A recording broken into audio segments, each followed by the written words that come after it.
Going up at number 10 now, we have the Demon Bridge of County Monahan. This is a story of death. The demon bride is said to have terrorized funeral goers for at least 200 years. Her victims now lie in the churchyards where they fell. Across County Monahan, people report the same thing. The demon bride watches funerals and waits as the deceased are laid to rest. As everyone leaves, the demon bride approaches a young man straggling behind. She transforms into a beautiful young woman and makes him promise to meet her a month from that day back there at the graveyard. She seals the deal with a kiss and then vanishes. As he leaves the graveyard, his blood runs cold and a deep sense of despair washes over him. He realizes he has sold his body and soul to the evil spirit and his life has been forfeited. Over the next month, he descends into madness before eventually dying. He is laid to rest in the same graveyard as before, exactly a month after he first met the demon bride, his promise fulfilled. Next up at number 9 now, we have the Banshee. The Banshee is a female spirit that wails in the night as a sign that death is coming for a family member. Legend says the Banshee has long streaming hair, wears a grey cloak over a green dress, and her eyes are red from constant weeping. According to the Ancient Legends of Ireland book, the Banshee may be seen at night as a shrouded woman crouched beneath the trees, lamenting with veiled face or flying past the moonlight crying bitterly, and the cry of the spirit is mournful beyond all other sounds on earth and betokens certain death for some member of the family whenever it is heard in the silence of the night. Could not think of a more scary description myself if I tried. Moving on to number 8 now, we have the Durd. Many countries have a vampire legend. This is the Irish one. The name translates from Irish as red bloodsucker. Originally, the Durd was a normal girl who lived over 2,000 years ago. She was said to be beautiful with blood red lips and pale blonde hair. Her true name has been lost in the sands of time, overshadowed by what she became. Men travelled from all over Ireland in the hopes of just being with her. However, she fell in love with a local man who was very poor. He was perfect for her, but without money, her father would never let them marry. Instead, he married her off to an old, cruel man who abused her. He liked to draw blood from her while she was locked up in a tower cell. One day, she gave up hope of her true love ever rescuing her and committed suicide by refusing to eat. Her dying breath was a vengeance against the living. Her undead corpse rose from the earth on the night she was buried, thirsting for the blood that was taken from her. She was now the Durd, stealing blood from children, from the innocent, and especially from young men. She would call to them in the night with a haunting siren song that lured them to their deaths. Some say she still wanders the Irish countryside at night, calling out to her next victim. At number 7 now, we have the Changelings. These are mythical fairy creatures that take the place of a newborn human child that has been stolen by the fairies. The fairies will steal the child to act as a servant for them. Families would try and see if their baby was actually a changeling through a number of different ways. One of them involved placing them over a fire. If the baby was a changeling, it would leave by just climbing up the chimney. The real child would then be returned. It was thought that the fairies preferred to steal baby boys. As a result, many Irish families would dress their baby boys in dresses to confuse the fairies. Moving on to number 6 now, we have the Dullahan. The Dullahan is a headless rider of the night who carries his own head under one arm. His mouth is locked in a hideous grin that touches both sides of his head. His flesh is rotting and he uses the spine of a human for a horsewhip. His job is as a foreteller of death. When he stops riding, a person is due to die. He will call out the person's name, at which point they drop to the floor dead. There is no way to stop the Dullahan. All locks and gates open when he approaches. They don't like being watched either and will throw blood over anyone who dares to do so. This is also taken as a mark that they are among the next to die. Moving on to number 5 now, we have the Fetch. The Fetch is a supernatural double of a living person. You can have your own Fetch. They're like a doppelganger but with much more sinister undertones. Their sightings are regarded as an omen of impending death. If a person sees this dark double of themselves, it's said to mean they are going to die soon. Sometimes the Fetch may even have a clue as to how that person will die, perhaps a bullet wound in the head or a slash across the chest. Either way, it's not something you want to come across in your life. The Fetch is said to appear ghostly or shadowy and may vanish down alleyways or halls if followed. At number 4 now, we have the Puka. According to Irish folklore, these are strange little creatures obsessed with causing as much havoc as possible. They visit farms and seaside communities to tear down fences and disturb the animals there. The creepy part is that the legend says the Puka sometimes just stand outside of a farmhouse and calls the people outside by their name. If anyone steps out, the Puka will carry them away forever. There are stories of them being bloodthirsty and vampire-like creatures, as well as ones that describe them as man-eating beings, hunting down, killing, and eating their victims. Next up at number 3 now, we have the alleyways. This creature is also known as the joint eater. Don't worry, it doesn't eat your joints, but this creature does something just as strange. It's said to be a newt-like creature that preys on people who fall asleep near rivers or streams. It jumps down their throat and lives in their stomach so that it can eat the victim's food. In the collection of folk tales called Beside the Fire, a farmer was starving from an alleyways that was in his stomach, and he found a way to get rid of the creature. He ate large amounts of salted meat until he could eat no more, and then he lay by a stream with his mouth open. The alleyways was driven to thirst by all the salt, and eventually they all jumped out of the man and into the water. Gross. Moving on to number 2 now, we have the Black Cat of Kidney House. There is said to be a beast that wanders the forests of County Dublin around the old Kidney House. The animal has been sighted for centuries there, and people say it's supernatural. For a lot of people, for a while, this was nothing more than a superstition. That was until 1968 when a young couple bought the Kidney House and started renovating it. The hired workers there reported strange noises and events, and a big black cat with demonic eyes that haunted them. It would appear and disappear in a moment. The owners didn't believe them until they saw it too, just standing in the hallways staring at them and snarling. The couple got a priest to perform an exorcism on the house, which seemed to get rid of the beast for a while. Then a group of actors held a seance in the house which brought the black cat back, and with many people now saying it still prowls there to this day. And finally at number 1 now, we have the slough. Some say these spectral creatures are demons, but a closer term would probably be malicious spirits. The slough are dead sinners who have been doomed to spend an eternity hunting for the souls of people who are dying. According to Irish folklore, they come from the west, flying like a flock of birds, trying to enter a house where they sense someone is dying in order to steal their soul and rob them of a happy afterlife. It was said that many families would actually shut their west-facing windows at all times to keep the slough out of their homes. Some folklore experts have compared this to the Wild Hunt, a European folktale about ghostly hounds or spirits travelling around in packs foretelling of death and disaster. Starting off at number 10 now, we have the Derry Vampire. In the city of Derry, you can find an area known as Slaughterverty. There lies a grassy mound known as O'Cathain's Dolmen, marked by a single thorn tree. Legend says that a vampire is contained within it. Back in the 5th century, a chieftain known as Alat ruled over the area. He was known for his cruelty and viciousness, even to his own tribe. Locals said that he was actually an evil wizard,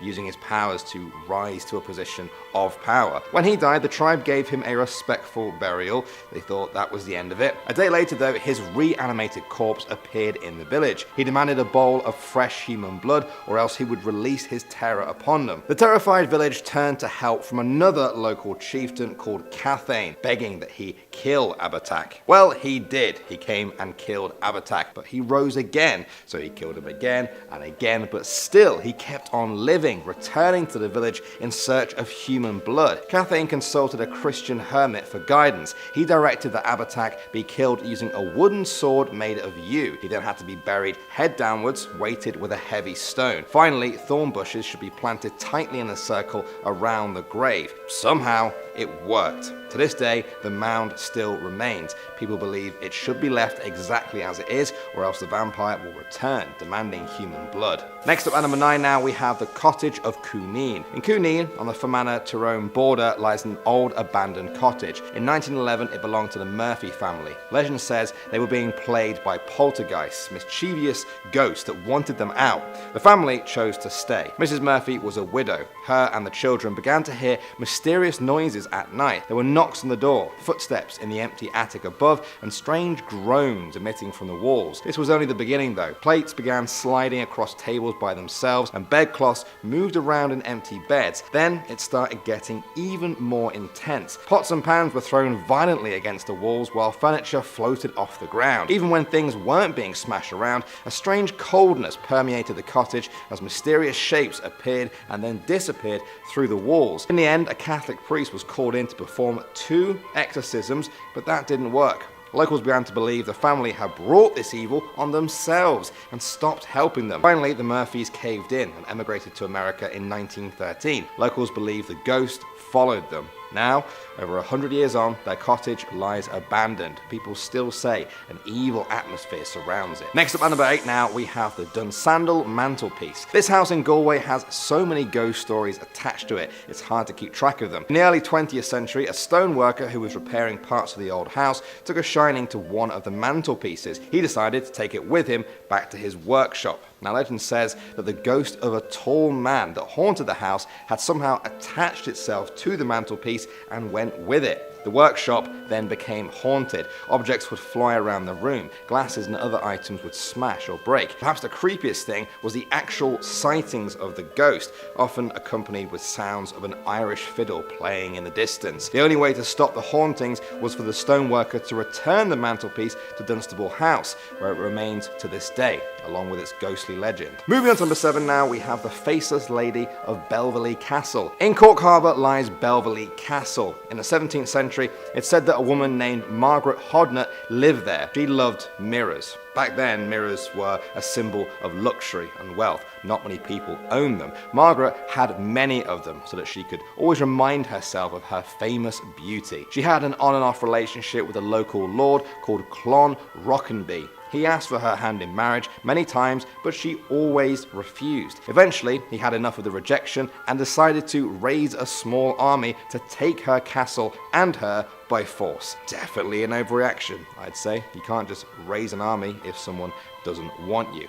Anyway, the attack didn't go well. Clon was forced to siege the castle. Margaret held on for a year before eventually surrendering. Clon entered the castle to find Margaret starved to death, a skeletal figure, and not the beauty he had sought after for so long. Out of rage, he smashed her favourite mirror to pieces. Then one of Margaret's soldiers killed him with a sword. After that, Margaret descended into madness. She looked for mirrors constantly to see if her beauty had returned, but it never did. She died of old age, and locals say her ghost appears in the castle as a lady in white, sometimes with a veiled face and sometimes with no face at all. They say you can still see her, staring at the walls where mirrors used to hang, tilting her head as if looking at her reflection. Moving on to number 6 now, we have Corny. In the early 20th century, reports began of a ghost called Corny haunting a house in Dublin. The husband had sprained his knee badly and had to use a crutch, thumping around during the day and then leaving it by his bedside at night. One night, the wife woke up to the sound of the same thumping in the night, but her husband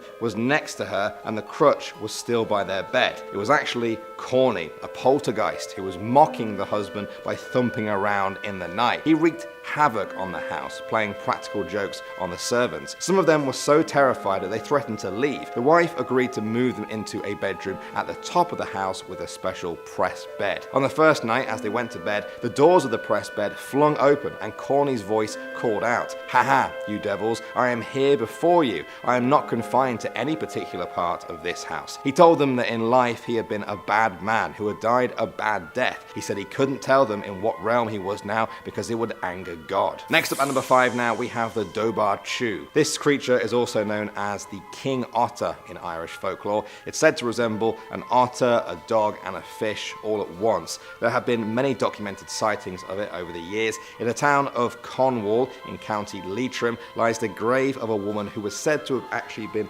killed by the Dobar Chew in the 17th century. Her headstone says she was called Grain. Legend says her husband supposedly heard her scream one night as she was washing her clothes in the lake. He ran to help her, but when he arrived, she was already dead. Her body bloody and mutilated by the creature. The man killed the Dobar Chew by stabbing it right through the heart. As it died, it made a strange whistling noise. At that moment, another Dobar Chew rose up from the water. It was the mate of the first one. The man fought and killed that one too. Since then, many people know there may be more out there. Some have reported seeing and even fighting them to the death. Moving on to number 4 now, we have the Whispering Mummies. St. Michan's Church is a 330-year-old building that is built on an even more ancient burial ground. Catacombs and grave vaults lie in the darkness below the church with coffins full of well-preserved mummies. Visitors report strange, whispering voices down there, along with an oppressive feeling in the tight hallways. It's a feeling of being in a crowd of people, despite there being nobody around. Some have even reported feeling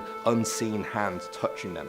on the back of their necks. For people that go there, the feeling of being in a spirit crowd when they can't see anyone is a very unnerving experience. Moving on to number 3 now, we have the Sligo Mansion. On the Coolera Peninsula in Sligo, a man called William Phibbs built a stately mansion known as Seafield House. It overlooked the sea, and with over 20 rooms, it was a detestable symbol of wealth during the Irish Great Famine. Locals thought that he was a cruel and uncaring landlord. By the early 20th century, his descendant, Owen Phibbs, was using the mansion to store Egyptian artifacts and mummies there. Not long after, there were reports of a poltergeist terrorizing the house. According to some servants, the house would shake and objects would smash into the walls. A ghostly horse-drawn coach was seen trotting up the driveway. Priests were called in to perform several exorcisms, but the activity wouldn't cease. Eventually, it got so bad, even the Phibbs family were driven away. Next up at number 2 now, we have the Murdered Jester. Malahide Castle in Dublin was built by King Henry II of England in the 12th century. It hosted grand medieval feasts, complete with minstrels and jesters for entertainment. One of the jesters, named Puka, saw a female prisoner at a feast one night and fell in love with her. He tried to help her escape, but was stabbed to death outside of the castle by the guards. In his dying breath, he vowed to haunt the place forever. Since then, there have apparently been many sightings of him. Visitors report seeing and photographing his spectral features appearing in the thick ivy that grows on the castle walls near where he was killed. And finally, number 1 now, we have the Vanishing Island. On July 7th, 1878, the residents of Ballycotton in County Cork were shocked to see an island out there in the ocean that had never been there before. Locals stood on the shoreline in absolute disbelief. They could see woodlands, fields, and deep valleys. Fishermen sailed out to investigate, but as they approached, the island flickered out of existence. This isn't an isolated case either. Similar sightings have occurred in County Kerry, County Clare, and Ballina Lane Bay in Galway. Some have tried to explain the sightings of the Vanishing Island as a trick of the light, an optical illusion due to light refraction. Others link it to the old Irish legend of a vanishing island that becomes visible once every 7 years. I did some calculations, and if that's true, then 2018 is also a year where it should appear again. So keep your eyes peeled for that story. What do you guys think of this? Trick of the light, parallel universe, or spectral island? Going off at number 10 now, we have the Angkor. This legend comes from Brittany in France. Perhaps the best comparison for this one is that of the Grim Reaper. The Angkor is said to resemble the Grim Reaper, wearing a black coat that covers his face. He also carries a scythe that strikes fear into the hearts of all who see him. Now, unlike the Grim Reaper though, the Angkor is not tasked with killing mortals whose time has come. His job is to guard the souls of the graveyard, to collect the ones that have been lost, and to bring them to his realm. No one living has ever seen his face, for to do so would mean certain death. His eye sockets are like smouldering ashes glowing with an eerie light. His eyes were removed many years ago by an angel who was angry when the Angkor attempted to rip the soul from a good untainted man. He is said to drive a black cart or hearse pulled by 2 horses. Some say it is the souls he harvests that end up working for him, loading his carts with bodies so that he can remove their souls later. If you hear his knock, a death in the family will come within just 1 year. If a person finds a red mark outside their door, it's a sign of an approaching illness. This became known as the Mark of Death. Perhaps the scariest aspect of the Angkor is that there is always room for 1 or more bodies in his cart. Some say he has never stopped harvesting souls, and he will continue to do so forever. Next up at number 9 now, we have the Dame Blanches. Those of you who know a little bit of French might know this translates to the White Ladies. These mythical beings have been mentioned all over France, and the best description I've heard of them is that they're beautiful trolls. Not because they look like trolls, but because they are said to live under bridges. They wait for young men who need to cross. They love to dance and will crawl out from below the bridge to try and dance with the men. They are charming, and usually the men agree. If a man does, they will dance, and then he will be allowed to pass without any problems. The men who refuse though will be thrown off the bridge to their deaths. Many people believe this was the key to their success. The survivors would always tell other people about the lovely women in white at the bridge who wanted to dance with them. The ones who knew their true terror would be dead and washed down the river. Next up at number 8 now, we have the Tarasque. When you think of dragons, many people would jump to China, but France has its very own. The Tarasque is a fearsome dragon-like creature that has been mentioned in southern France for generations. In medieval times, it was said to devastate the land. Those who lived to tell the tale said it was a dragon with a lion's head, 6 short legs like a bear's, an ox-like body covered with a turtle shell, and a scaly tail that ended in a scorpion stinger. They say it has teeth like swords and as big as horns. Sounds pretty horrible, right? Well, the people of southern France certainly thought so. Legend says the creature would hide in the river and attack passers-by after sinking their vessel. vessels. The King of Nerlux was said to have attacked one with knights and catapults. The creature was almost impossible to kill. Saint Martha charmed the beast with hymns and prayers and led it back to the city. The terrified people attacked it as it slept, and the creature did not fight back, ultimately dying right there. The townspeople felt so bad that they renamed the city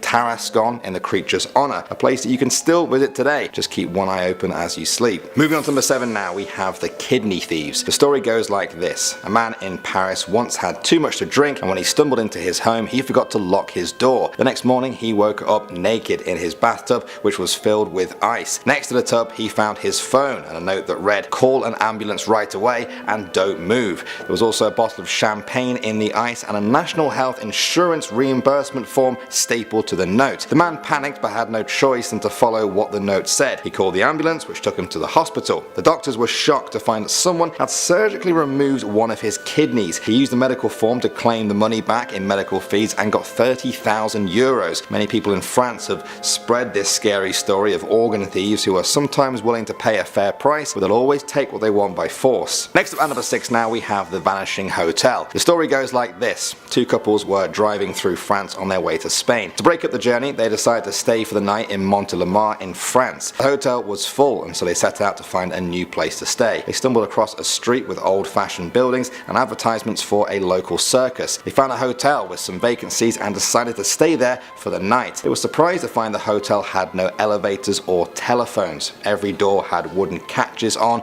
rather than locks. There were bolsters instead of pillows on the bed. The plumbing was very old-fashioned but seemed somehow new. Their bed sheets were made of calico, a cheap-looking fabric that hasn't been used to make linen for centuries. The windows were even worse. They didn't have any glass, just shutters. Despite the strangeness of this hotel, they stayed the night. Next morning at breakfast, they saw a few people enter the hotel. A woman in a long old-fashioned dress with button boots. Then there were two French policemen wearing old uniforms. The hotel bill was very cheap, less than 10% of what they were expecting to pay. Nonetheless, they enjoyed their stay and decided to return to the hotel on their way back from Spain 2 weeks later. This time though, they couldn't find it anywhere. The cobbled road and the old-fashioned circus signs were still there, but the hotel was gone. It had disappeared. When they went to develop their holiday photos, all the ones they had taken of the hotel were missing. They weren't even just blanks either. The photos physically didn't exist anymore. It was like the hotel had never existed at all. These details have been verified by a number of historians, but nobody has ever been able to offer an explanation for this mysterious time slip. Moving on to number 5 now, we have the Matagot. In southern France, people say the Matagot is an animal spirit. The interesting thing about this creature is that it takes the form of any animal it chooses. It's often a black cat, but can also be a rat, fox, dog, or even a cow. They are generally evil, but can sometimes bring wealth into a home if it's well fed. Traditionally, a wealth-bringing Matagot must be lured with a fresh chicken. The new owner must then carry it home without looking back once. If the cat is given the first mouthful of food and drink at every meal, it will repay its owner with a solid gold coin each morning. However, there is a catch. Nobody can keep a Matagot forever. They say if the owner is dying, they will suffer a long and painful death if they do not free the Matagot. Next up at number 4 now, we have the Gargoyle. The story goes that this creature was a terrible sea serpent who emerged one day in the Seine River and began to spew water about the countryside. It created a giant tidal wave, and whatever the waters did not kill, the dragon himself devoured for its meal. Its name literally means gargler for this reason. One day, the Archbishop of Rouen intended to put a stop to the problem. He knew the creature lived in a cavernous lair on the banks of the Seine River, and he intended to travel there to stop it from rampaging anymore. Nobody wanted to help him though. They said it was a suicide mission. Instead, he took with him 2 prisoners who were already condemned to death. When they got there, the beast attacked them ferociously. However, the Archbishop made the sign of the cross with his fingers, and then the dragon fell docile. They then bound the dragon by its neck and led it back to the town. There, the people condemned it to die by fire because it had killed so many with water. Fire raged for days until an enormous pile of ash was left behind. They cast the pile into the river from where the beast has originally come from. Ever since then, the drains that divert the rainwater from the roof of the local church building have been decorated with images of the monster as a reminder of what the people suffered through. Next up at number 3 now, we have the Beast of Galan. This fearsome creature is not steeped in the mists of time from thousands of years ago. It's fairly recent and well documented, which perhaps makes it even more unnerving. The beast was described as a sort of of werewolf, half man, half beast that preyed on people in the 18th century. The first report of it came in 1764. A young woman was tending to her livestock when the creature attacked her. It made several attempts before being driven away by her own cattle. She testified that the creature was a large wolf-like thing with reddish fur, small ears, a dog-like head and a long tail. At the time, people thought this was just a one-off event, but they were wrong. Just a few days later, a 14-year-old girl was killed by the beast not far from the first sighting. Her body had disappeared, presumably devoured whole. Now it was serious. The villagers began to panic and the attacks got more brutal. There were several reports that people's heads were just being snapped clean off by the beast. The legend grew so big that even the King of France himself heard about it. No matter how many hunters he sent, the attacks kept happening. In the end, in 1767, 300 hunters finally tracked down a beast which required a silver bullet to be killed. Some say they got it wrong though, and that this was just a large wolf and the real beast or its offspring may still roam the hills of France. Moving on to number 2 now, we have Les Lavandières. This legend has been spoken of in northern France for centuries. The name translates to the midnight washerwomen. They are said to be 3 old laundresses in Celtic mythology. The old women go to the water's edge at midnight to wash the clothes of those who are about to die. Those who see them say they're small, dressed all in green and have webbed feet. This also led to them being called the night ducks. They are a terrifying omen of death to all who have seen them. It can mean a death in the family or the death of the person actually sees them. Now despite their appearance, the washerwomen are said to be very agile and strong, almost supernaturally so. In other Celtic countries, if you can get between the women and the water, they will ask you 3 questions which you must answer honestly. If you do, you'll be given 3 wishes. However, due to their ominous relationship with death, many people will turn and run at the first sight of them. And finally, at number 1 now, we have the faux follet. You guys may have heard this called by other names in English, such as the will-o'-the-wisp or the jack-o'-lantern. It's some sort of atmospheric ghost light which appears in shades of faint blue. Other times it can be yellow, red or green in appearance. It appears suspended in the air, sometimes flickering, and often appears just briefly at night above cemeteries, swamps or bogs. Aside from its ghostly light, faux follets are generally harmless. However, beware, as these wisps are said to be spirits of the dead or supernatural beings. If you try and follow them, they will lead you to your death, and perhaps you too will become a wisp. Starting us off with number 10 is the Wild Hunt, and this one is borderline ancient. The first account of the Wild Hunt was back in 1127 when a historical document revealed this. Many men both saw and heard a great number of huntsmen hunting. The huntsmen were black, huge and hideous, and rode on black horses and on black he-goats, and their hounds were jet black with eyes like saucers and horrible, end quote. Apparently the huntsmen were sinners while they were alive, and so the nightly exercise was just part of their punishment, and if them on their own isn't scary enough, they were also accompanied by demons. Lone travelers would get taken by the whole group of them and dragged to the literal pits of hell, which I'm not here for, by the way. I don't know about you personally, but personally that's not my vibe. Personally. I don't speak for everyone. Coming in at number 9 is Red Cap. So a bit of a history lesson for you. England and Scotland were at war for far too long back in the day, and that made the Anglo-Scottish border a dangerous place to be. Raiders from both countries would go and commit crimes on the other side of the border and come back and not be punished for it. And with horrible people, there are also horrible creatures. Red Cap was an evil creature that took the form of an old man with iron shoes. He had long pointed teeth, and you already know that doesn't sit well with me, red eyes, talon-like fingers and long hair, and the cherry on top was his red hat. Red Cap would ravage all the abandoned castles along the border, hunting for bodies left behind from the war, and use their blood to dye his cap. And if he didn't find any bodies, he'd just wait around and kill an unlucky passerby. Apparently the only way to defeat him is to either brandish a crucifix or recite biblical scripture, after which he should scream and disappear into a ball of fire, and if he doesn't, well, don't quote me on that. No cap. I had to do it. Come on, this is me, I had to do it.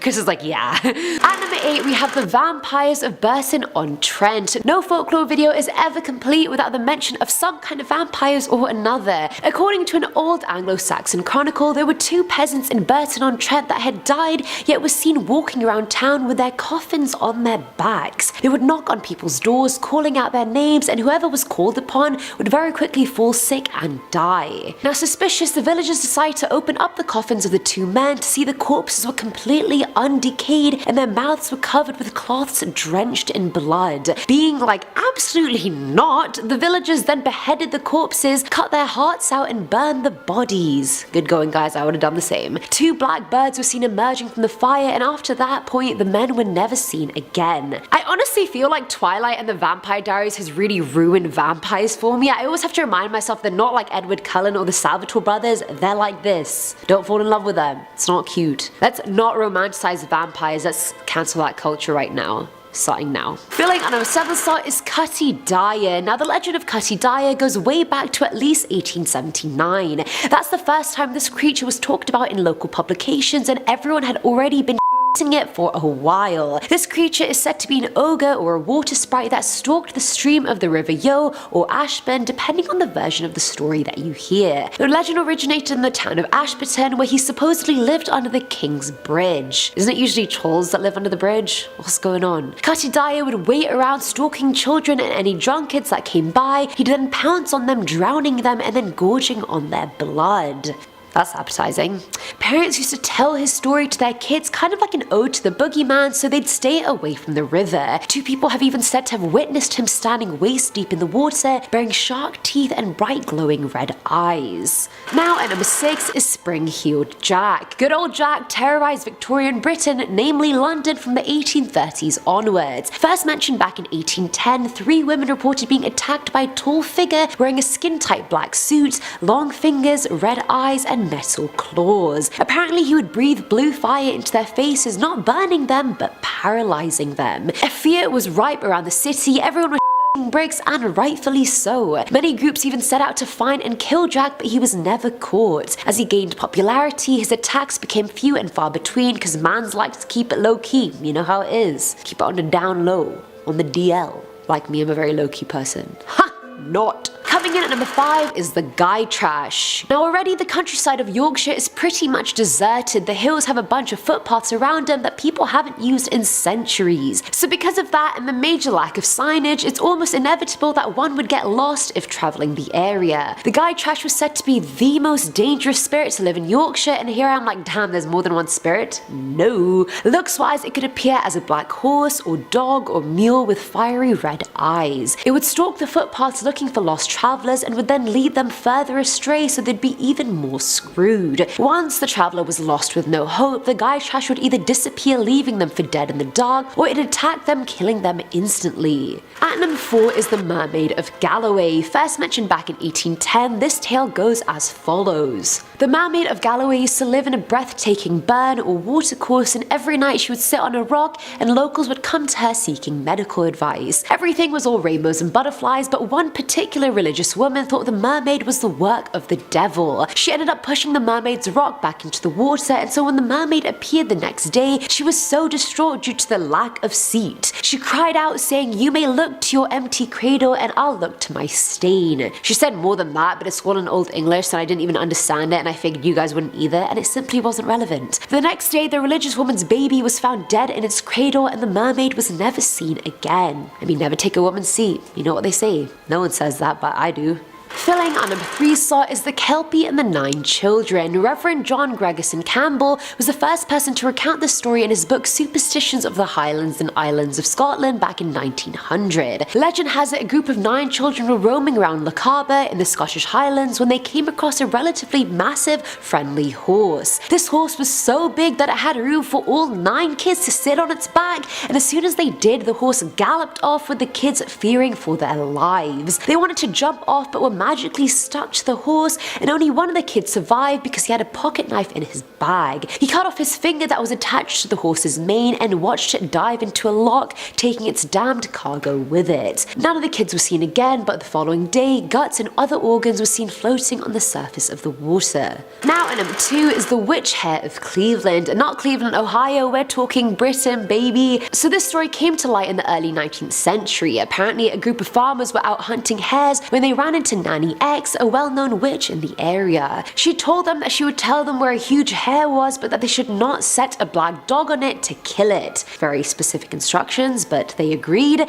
She then pointed out a massive brush where of course there was a hare underneath. The hare started running for the hills, and of course the farmers went off after it. Just as the hare finally reached Nanny X's cottage, a massive demon hellhound appeared out of thin air, snapping the hare's legs and taking a massive bite out of its leg. Distraught, the hunters went to her cottage to apologize for letting the black dog get the hare, but when they went inside they found her half dead in bed with a massive lump out of her thigh, exactly where the hellhound had bit the hare. And finally, at number 1 is Black Annis, aka Black Annie. First mentioned in a title deed back in 1764, Annie was a witch that apparently lived in a cave known as Black Annie's Bower. The cave has since been lost to erosion and was supposedly built over for housing after World War I. Looks-wise, she had a grimy blue face, long arms that she used to reach through windows and snatch people's kids, and claws made of iron like she could slice a head clean off. Hide your kids, hide your wife. She would go around Leicestershire haunting locals and looking for animals or children to eat. Once she'd kidnapped a child, she would drain them of all their blood, then drape their skin on the tree outside her cave. Then she'd wait for the skin to dry out before adding it to her skirt that was already made from kids of murdered past. Going off at number 10 now, we have the Loup Castle. This urban legend originates from the Gascony region of France. The Loup Castle is said to be a disgusting,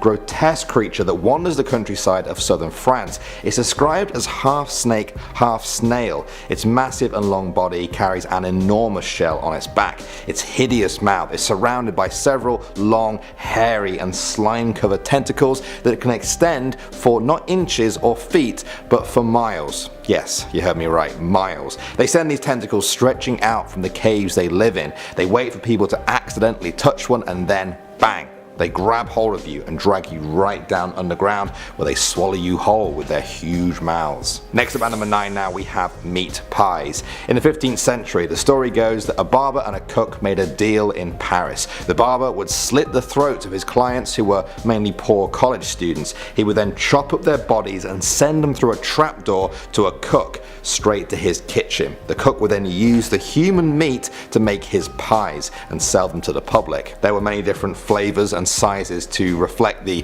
diversity of his supply. Business grew for both of them, and the bakery became known as one of the city's most well-known patisseries. Nobody was wise to what was going on, at least no human. You see, one day a German student called Alaric was visiting the barber. His dog sensed that something wasn't right and began barking at the neighbors. When people came to investigate, they found the cellar full of torture tools used to hack apart the corpses. The two men confessed to their heinous crimes and were burnt alive in iron cages. Moving on to number 8 now, we have the Paluda. This creature has been a feared part of French folklore for generations. Its name means hairy or shaggy beast, but to be honest, it's a whole lot more than that. They are said to have stingers like a porcupine, the head and neck of a snake, tortoise feet, and a serpent tail. Their breath withers crops. They can fire their quills like arrows, spit acid out of their tails, and if they attack you, you're doomed. They are said to be invulnerable all over their body except for their tail. With their huge size, people say they could create floods simply by stepping on rivers. Some people believe that the Paluda was one of the animals that was not saved by Noah and his ark in the Bible. However, it still managed to survive the Great Flood by hiding in caves. Afterwards, it went on a rampage across the world, killing everything that got to board the ark instead. Some people say it still continues this today, even if they're only left in France. Next up at number 7 now, we have the Chateau de Brissac. This is a medieval castle in the Brittany region of France. From the outside, it's an impressive looking building, attracting tourists from all over the world, but don't be fooled by its outward charm. The chateau is famous for its terrifying ghost stories. One night many years ago, a black coach stopped near the moat and 2 men got out. They used shovels and picks to dig a deep grave in silence. From the coach, they dragged a young woman dressed as a bride, her face as pale as her dress.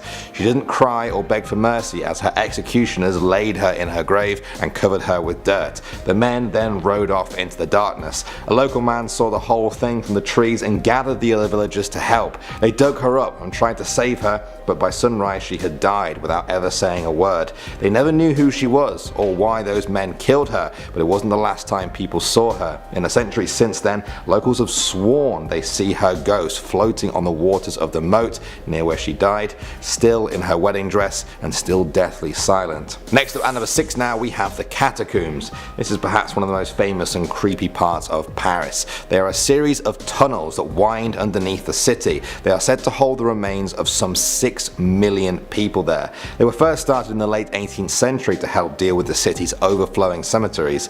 A sign at the entrance reads, "Stop. This is the Empire of the Dead." 800 meters of the walkways are just lined entirely with bones. Over the years, locals have shared many stories of dark goings on there among the bones, legends of Masonic cult meetings, black masses, Nazi gatherings, gang fights and serial killers. Coming at number 5 now we have the wooden leg. In the Chateau de Brissac there is a ghost with a wooden leg. It's said to be the ghost of Comte de Combourg. He was a general who lived there 300 years ago and lost his leg in battle, having it replaced by a wooden one. In life, his leg was said to send echoes around the castle so that everyone knew where he was.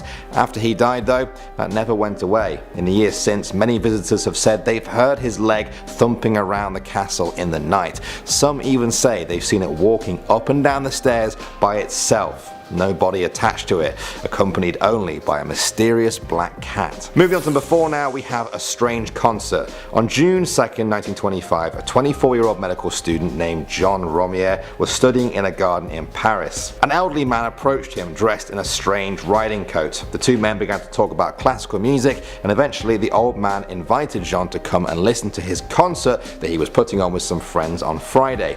John accepted and asked for his name and address. His name was Alphonse Barrière, and he gave him his address, 3rd floor on the left. Next Friday, John arrived at the given address and was welcomed in, where he met Alphonse's whole family. They were lovely to him, but John couldn't quite shake this strange feeling that something wasn't right. Maybe it was the old-fashioned apartment with its outdated decor and gas lighting. The musicians sat down and performed some classical music, including Mozart. John stayed for a few hours after and talked to Alphonse about music. He thanked him and then he left. Out in the street, he realized he had left his lighter inside. He went up and rang the bell, but there was no answer. He kept trying until a neighbor came out and asked what the problem was. John said he was trying to see Alphonse, but the neighbor said, "I think you're mistaken. Alphonse has been dead for 20 years and that apartment has been empty since then." John told him that this was impossible. He had just spent a whole night with him and his family. The neighbor started to become suspicious of John and accused him of being a thief. The police unlocked the apartment and took John inside along with the owner of the place, who was actually Alphonse's great-great-great-great-grandson. They walked through the apartment, which was now empty. When they got to the back room, they found a side table covered in dust. There, sitting on top, was John's lighter.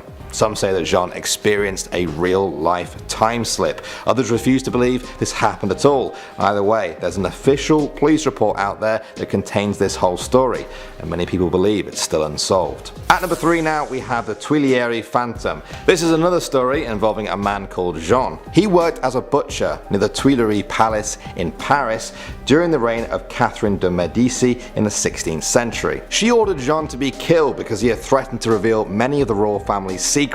Just before he was executed, he told his executioner that he would rise from the dead. The executioner left Jean's corpse in the garden. He then went to tell Catherine the deed had been done. When he returned to the garden to dispose of the body, he found Jean's corpse missing. A few days later, the Queen's astrologist reported having a vision. In it, he claimed he saw all of the inhabitants of the palace die a horrible death, and that Jean would haunt the palace until it was destroyed.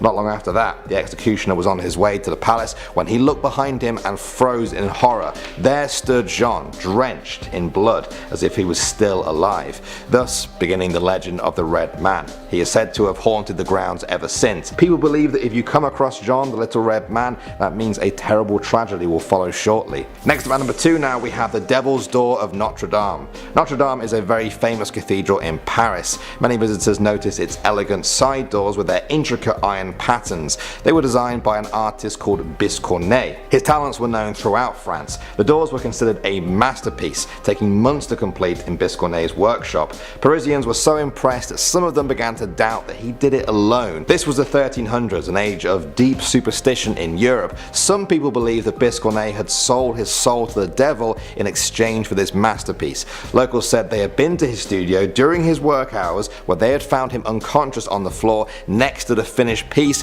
which had been mysteriously completed in record time. When they came to first use the door on the cathedral, the priest claimed that they could only get it to work after sprinkling it with holy water. Biscornet died soon after, and in the years since, many experts have struggled to explain how exactly he made this with the basic tools of his time. Some people also point to his name. B means two or twice, while cornet means horn. Put it together and you have the two-horned man. And finally, at number 1 now, we have the Chateau de Brissac. This old French castle in the Loire Valley was first built in the 11th century. It's been almost 1,000 years since then, and its walls have seen some grisly deaths and hauntings. Perhaps the most famous is the story of Charlotte. She was the wife of Jacques de Brissac, the lord of the castle in the 1400s. One night he came home after a hunt and had dinner with Charlotte. Then they went to bed in their separate rooms.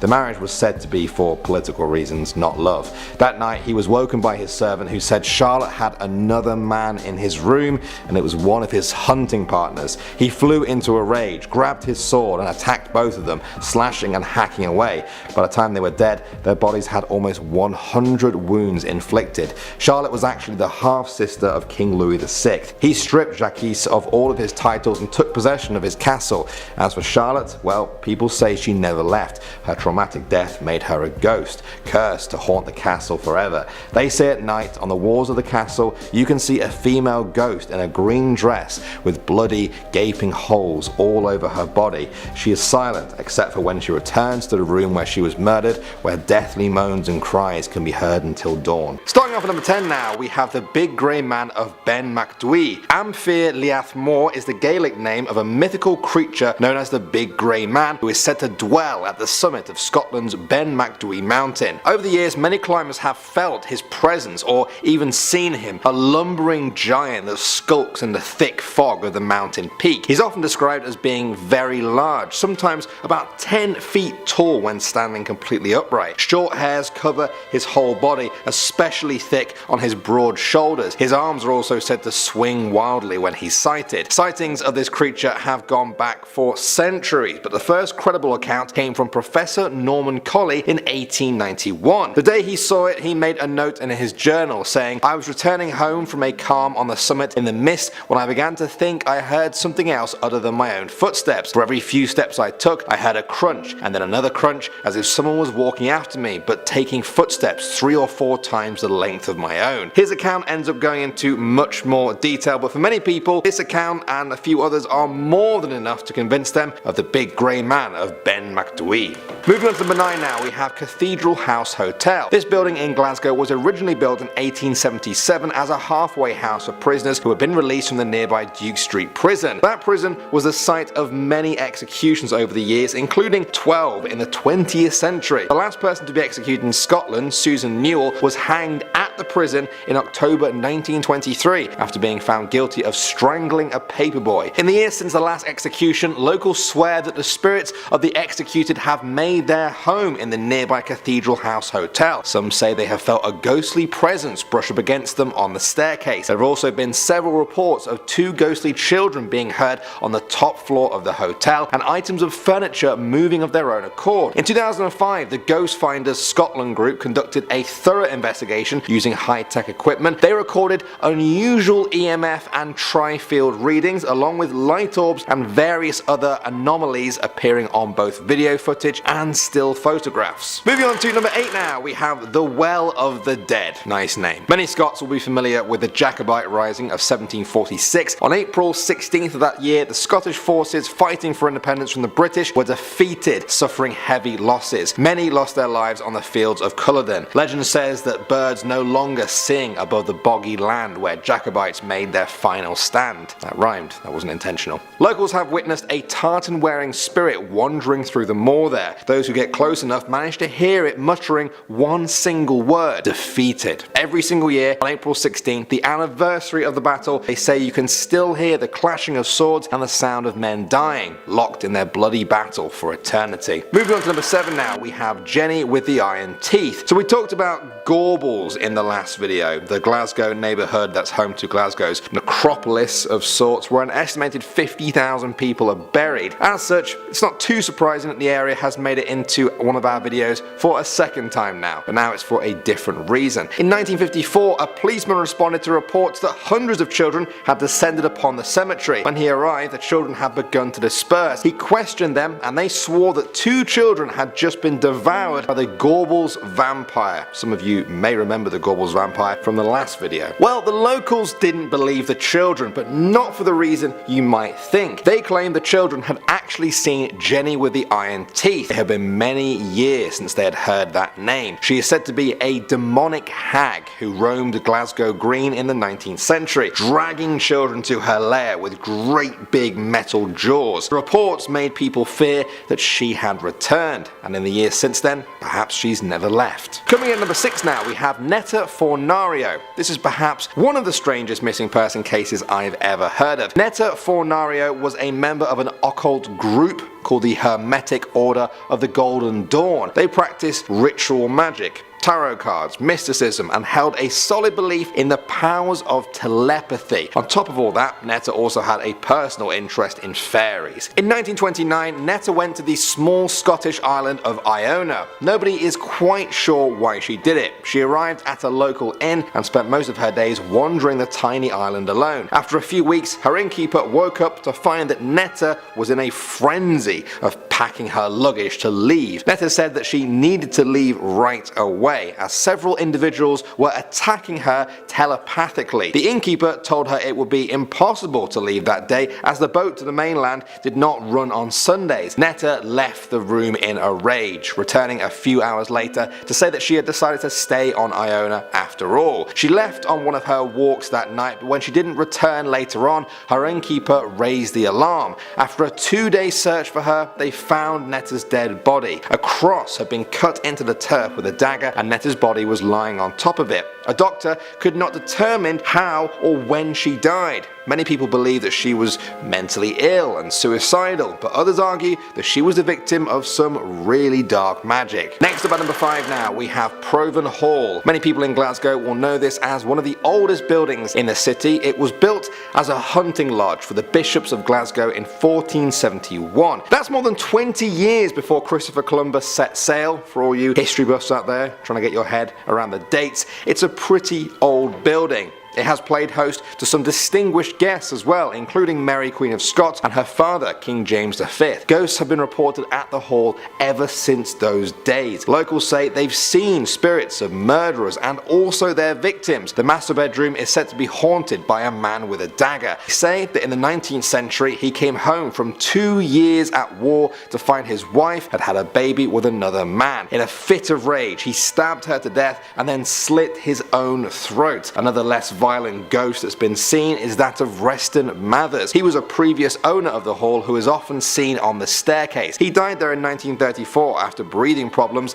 and is said to always be dressed in a black bowler hat and sporting a bright white beard. Next up at number 4 now, we have the Green Lady of Crathis Castle. Many people know of the Green Lady of Crathis Castle, a forlorn spirit that has been seen by an alarming amount of people over the years. The castle was built in the 16th century, and despite its grand size, the Green Lady is only ever seen in one room. She paces back and forth in front of the fireplace there, sometimes cradling an infant in her arms. Apparently, even Queen Victoria herself saw the spectre while staying in the castle one night. Some say that in life the apparition was a servant girl who fell pregnant out of wedlock and mysteriously disappeared soon after. For a while, this was just dismissed as nonsense, but in the 1800s, a grisly discovery was made. While renovating a fireplace fireplace, some workmen uncovered the skeletal remains of a woman and child. Even that story has now been lost in the sands of time, but the legend of the Green Lady lives on. Moving on to number 3 now, we have the Dalmarnock Bridge suicide ghost. Even without the ghost, the Gothic style and age of this bridge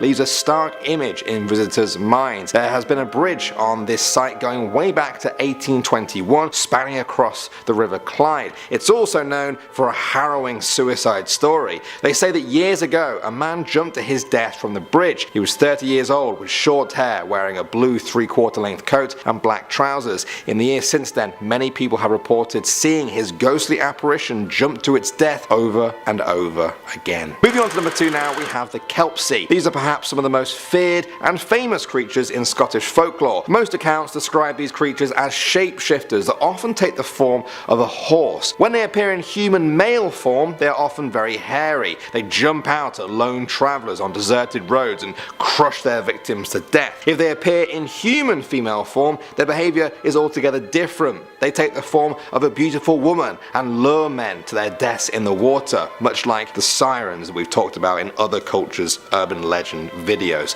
In horse form, they're perhaps even more dangerous though. It's said that they entice people to climb on their back for a ride, only to drown them. What's even more twisted is that they apparently target children in particular. Many centuries ago, people in Scotland would be wary of dark or white ponies that appear to be lost. They feared they were kelpies that would take them to a watery grave. One way to spot a kelpie from a normal horse was that kelpies had dripping manes, a sign that they had recently come from water. When a kelpie's tail entered water, it made a sound like thunder, a sure sign to stay indoors as a kelpie was on the prowl. And finally, at number 1 now, we have the Flannan Isles Lighthouse Mystery. These isles are a group of uninhabited rocks off the coast of mainland Scotland. One of the islands is called Eileen Moor and features a grass hill at its highest point. On top of that lies Flannan Isles Lighthouse. A year after it was built, on December 7th, 1900, the new lighthouse keepers arrived. They were Donald MacArthur, Thomas Marshall and James Ducat. The inspector made sure they were okay and then left. Soon after, the island became enveloped in a thick, rolling fog. The inspectors couldn't see the lighthouse from the mainland because of this fog. A ship that went by a week later reported that the lighthouse was not shining its light. After a full 3 weeks, the lighthouse had still not been seen and the men had not returned from their rotation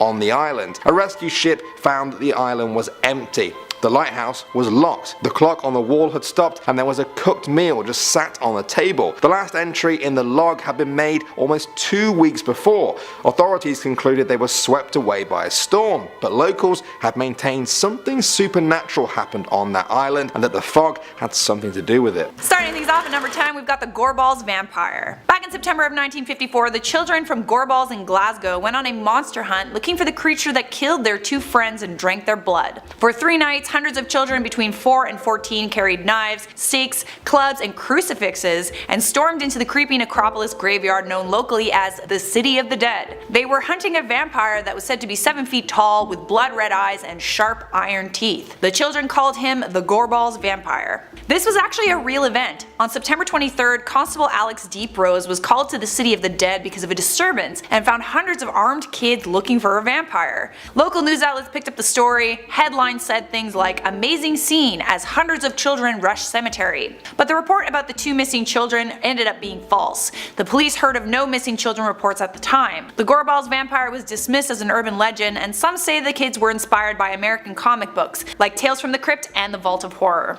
Alright, next up at number 9 now guys, we have the Devils in the Bins. The House of the Bins is an old Scottish ancestral home. General Tam Dalyell was the head of the Dalyell family in the 17th century. Now while he lived there, Tam claimed that every night the devil visited him in his home for a game of cards. He said the devil usually won. Now in retrospect, this might have been a good thing. You see, one night the devil appeared as usual, and as usual the devil and Tam sat down to play cards. This night was different though. This night, for the first time ever, Tam seemed to be getting the upper hand. He was winning. As the game went on, the devil got more and more angry about this. Eventually, when the game looked lost for him, he flew into a rage. The devil then threw threw a single marble at Tam. It missed and instead landed in the sergeant's pond outside the house. Now for many years people laughed at Tam and dismissed his story as insane. Then, over 200 years later, the pond outside was apparently drained, and what should they find buried in the mud at the bottom but a single shiny marble? He lost his marble! One marble. One marble? At number 8 we've got Abandoned Annie. The City Chambers is a famous building in Edinburgh, with ancient alleys that run beneath. The streets below the City Chambers are said to be haunted, and they attract psychics, ghost hunters, and mediums. This is because back in the 16th and 17th centuries, this particular area of Edinburgh was hit extremely hard by the plague. The streets used to be littered with bodies and sick people who were banished and left for dead. After the 18th century, the abandoned homes and alleys were sealed, but that doesn't stop people from venturing down there. There have been many strange noises and sightings reported, but most notably a psychic claims to have come into contact with the ghost of a young girl named Annie. Abandoned Annie is a story that began in 1992 after a Japanese psychic called Eiko Gibo went to the close as a part of a documentary on paranormal activity. When the group were touring the area, she came across a room that she at first was too afraid to enter. She said the room had a terrible feeling of sickness, hunger, and cold. But then Eiko went inside the room because she said she was invited by the ghost of a little girl named Annie who had died of the plague. Annie grabbed her hand and said that she had been abandoned by her family and that she had lost her doll. Eiko later went back to the room with a Barbie for Annie to play with, and since then, visitors to Annie's room are told to bring a gift for her. There is now a pile of toys created by people who have visited her room. To this day, people report feeling sick, uneasy, and cold while visiting Annie's room, despite the fact that there is no historical record of any girl named Annie, and the story has been dismissed as a popular urban myth. An urban myth that actually has a happy purpose, apparently. Along with toys, people leave money for Annie, and at the end of every year, the money is counted and given to the sick kids' hospital. So far, Annie has raised more than £45,000 for other sick children. Next up at number 7 now guys, we have the A75. Now that is the name of what's said to be the most haunted road in Scotland bar none. It runs through the county of Dumfriesshire and has been a hub of reports of supernatural activity over the years. It's actually attracted paranormal investigators to it from all over the world. Kathleen Crone is the founder of Mostly Ghostly, great name by the way. Now she said there have been screaming hags, eyeless phantoms, and a menagerie of unearthly creatures witnessed on this famous road. In 1962, perhaps one of the most famous sightings occurred on the road. Derek and Norman Ferguson were driving along the road when a large hen apparently flew into the windscreen of their car. They then saw huge cats and other monstrous creatures pass by them, as well as a phantom furniture van, whatever that is, all of which vanished into thin air. In the years since then, the number of stories has grown to the point where some truck drivers actually avoid the A75 altogether. Alright, it is time for number 6, the Boneless. The true story of the Boneless comes from the Shetland Islands, a group of small islands off the coast of Scotland, where the inhabitants were once terrorized by a ghostly blob. Yes, you heard that correctly. Stories about a ghostly apparition called the Boneless, and sometimes a frightening, have been whispered on the Shetland Island for years now. It's based on an account found in the book Shetland Traditional Lore by Jesse Saxby. Although no one could describe the apparition properly, people called it the Boneless because witnesses say it looked like a giant glowing white blob. Others said it looked like a jellyfish or a slimy white cloud. The Boneless would appear pressed up against windows and it never made a sound. It could move though. Apparently it could move faster than a dog. If you had happened to find yourself face to face with the Boneless, you would cower in fear and often die of fright. There's a story about one boy who was dragged by the Boneless to the edge of the cliff. He described it as smelling like rotting flesh. As he heard the waves crashing below, he grabbed the rocks and hung on for life. The Boneless rolled off the cliff and disappeared, and the boy managed to drag himself back to his home to tell his parents.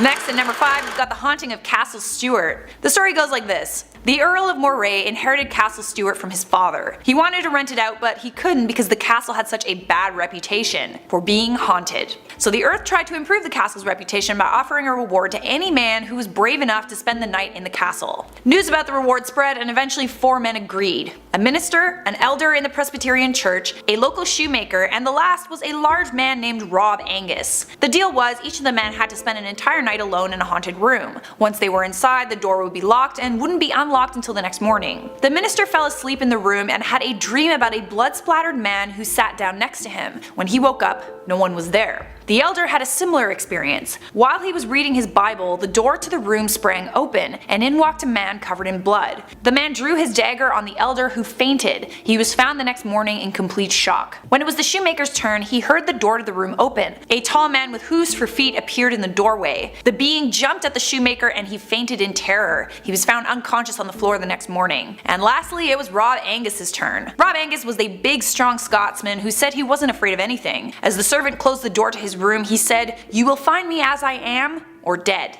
When the servant returned in the morning, the furniture in the room was broken and all over the place, but there was no sign of Rob. But then, the servant looked out the window and saw Rob Angus lying on the ground, dead. At some point, Rob Angus fell out of the window or was pushed. Various sightings and reports of paranormal activity over the years have given Castle Stuart the reputation of being one of the most haunted castles in the world. Coming at number 4 now, guys, we have Arthur's Seat Coffin. Coming at number 4 now, guys, we have the Arthur's Seat Coffins. This one comes from Edinburgh. Arthur's Seat is a rocky hill there, sort of a landmark, if you will. One day in 1836, 5 local boys discovered an entrance to a small cave on the rugged northeastern face of that famous hill. There, they found some intricately carved miniature figures set in coffins. I know, that's incredibly creepy. The 17 coffins had actually been left undisturbed for an unknown amount of time. Each casket contained expertly carved human effigies, creepily dressed in very unique clothing. They had painted black boots on and twisted facial expressions. In the years since then, these creepy coffins have defied all attempts to explain them. This has opened the door to a number of creepy urban legends surrounding them. The most popular is that they were created to commemorate the 17 victims of the notorious Edinburgh murderers and grave robbers Burke and Hare. I'm no relation to that Burke though. Okay, maybe somewhere along the line. Awkward. Getting close now. At number 3 we've got Sawney Bean, Scotland's most famous cannibal. Not much is known about Sawney Bean, but he was said to have been born in the late 15th century. He married a woman who was said to be a witch and moved to Benane Cave in Ayrshire with his new wife. Sawney supported his wife by being a robber, but rather than risk being caught, Sawney murdered his victims and disposed of the evidence by eating the remains. The couple started having children, a lot of them, 14 to be exact, and fed them a high protein diet of human flesh. Eventually the children grew up and had their own children born of incest, and before long the cave was inhabited by an entire extended family of 48 cannibals, all with a taste for humans. The family remained undiscovered and would ambush unfortunate victims, steal their money, and eat them. Local authorities would find decaying body parts, sometimes pickled, washed up on the surrounding beaches. Eventually King James of Scotland heard about the Sawneys and orchestrated a 400-men manhunt. They found the cave full of human remains and stolen valuables. Sawney Bean was reportedly executed for the mass murder of over 1,000 people, but most historians believe that Sawney never existed, and his story was nothing more than an urban legend. Moving on to number 2 now, we have Gilly Dhu. I think I'm pronouncing that right. In Scottish legend, he's a solitary Scottish male fairy that lives alone in the forest. He disguises himself in trees so as not to be seen by humans. His light green skin and long branch arms make it almost impossible for people to spot him. However, it's important to note that the Gilly Dhu is usually only this elusive to adults. You see, he's been known to appear and interact with friendly children. Now you should know that doesn't mean that every interaction is a good one. He has been known to prey on people lost in the woods, killing or enslaving them. Perhaps the strangest thing I read about this creature is that he is said to collect the teeth of children to perform protective magic on them. This has led some people to believe that the Gilly Dhu actually gave birth to the legend of the Tooth Fairy, a much lighter story. I think we can all agree. I don't think the Tooth Fairy has killed or enslaved anyone. If you know otherwise, let me know. And finally, number 1 now, we have the Mackenzie Poltergeist. This is perhaps the most famous ghost story in all of Scotland. The Black Mausoleum is the name of a tomb in Edinburgh's Greyfriars Cemetery and has become famous as the home of an evil paranormal entity. Over the years, visitors have reported feeling extreme hot spots and cold spots. They leave with cuts, bruises and burns on their body. Photographic evidence for the legend includes pictures of these injuries as well as pictures from inside the tomb that some claim show an unidentified shape. Others have reported seeing a white figure in the dark, smelling strange odours and hearing knocking noises under the ground and even from inside the tomb itself. If that wasn't enough for you, locals have gone to the grave some days to find dead animals in front of the Black Mausoleum. Some people have even claimed to have been possessed, which led to the grounds being exorcised twice, both unsuccessfully apparently. In the past few decades, it seems as though the Mackenzie Poltergeist has begun to spread. Poltergeist activity has been reported in 4 different houses around the graveyard, and in 2002 a large fire broke out in the residences behind George Mackenzie's tomb. Starting us off at number 10 are Laituvans. This urban legend is from Latvian folklore, and Laituvans are said to be the souls of a killed person, meaning if you were murdered, hanged, drowned, you could be one of these Laituvans. These souls are cursed to remain on earth as long as their fate permits them to, and in some parts of Latvia they believe they're the souls of unbaptized children, so it really depends on the version you grew up with. They're meant to be extremely dangerous, and I'm not surprised. I mean, if I was stuck on earth for centuries when I didn't want to be, I'd start causing shit as well. I think anyone would. They've been known to attack domestic animals and humans, and a common method for them is sleep paralysis. They strangle us in our sleep, but you can escape the attack if you move the toe on your left foot. Oddly specific, but facts are facts, guys. You'd think you'd be safe if you just locked the doors before bed, but wrong again. They can fit through keyholes and slits under doors, so you're out of luck there as well. Looks wise, they appear as labored, small but fast children. Very rarely do they look like ugly witch-like women, but they can. The deaths they cause are painful, you guys, and I kid you not. The victim loses all their strength, they get super tired, they're basically drowning in sweat, and they can't move since the Laituvan is lying on top of them, and with that you slowly lose the ability to breathe, bit by bit, until your heart stops beating. Coming in at number 9 is the Lake Somin monster. Located in Lake Somin in the village of Lukiv in Ukraine, this monster is meant to be 30 feet long with the body of a crocodile and the head of a snake. He makes this deep wheezing, groaning sound that vibrates throughout the whole lake, and he lives deep within the underwater caves. He lies waiting for his victims at night and dusk, and comes out of the lake to drag his victims to their deaths. They can eat horses, humans, sheep, cats, dogs, anything. The first story about the monster was before World War I, where a village leader refused to pay his fishing taxes because he thought there was a strange serpent in the lake.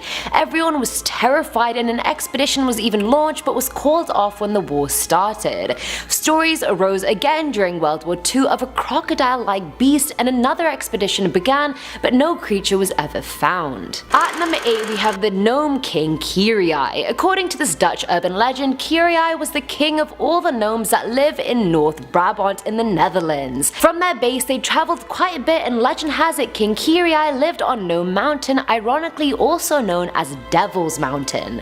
I was gonna try saying it in the actual Dutch word, but I knew I would just completely bottle it, so I just didn't even bother.